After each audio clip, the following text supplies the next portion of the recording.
Pemerintah Kota Makassar mengimbau seluruh masyarakat untuk tidak merayakan Natal dan Tahun Baru 2021 untuk menghindari terjadinya kerumunan sehingga beberapa fasilitas umum dan tempat wisata di Kota Makassar untuk sementara waktu ditutup mulai 24 Desember 2020 hingga 3 Januari 2021.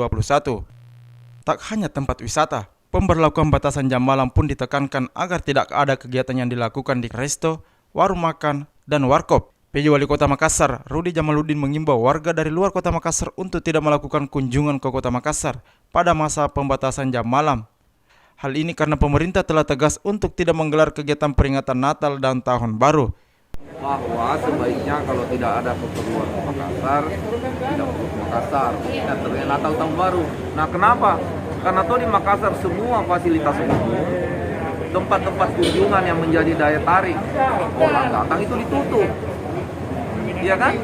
Nah, kemudian kafe-kafe, mall, warkop, semua tempat kumpul sampai jam 7 malam.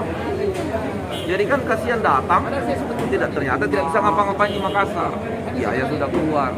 Nah itu maksudnya, jadi bukan dilarang, dihimbau. Kalau mau datang merayakan Natal atau Baru di Makassar, mendingan jangan. Karena tidak ada kegiatan perayaan Natal dan Tahun Baru. Rudi menambahkan, pemerintah Kota Makassar tidak melarang warga untuk datang ke Kota Makassar. Namun untuk sementara waktu diimbau untuk tidak berkunjung.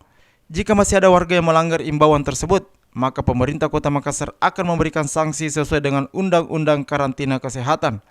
Ira, Fajar TV, Fajar Radio melaporkan.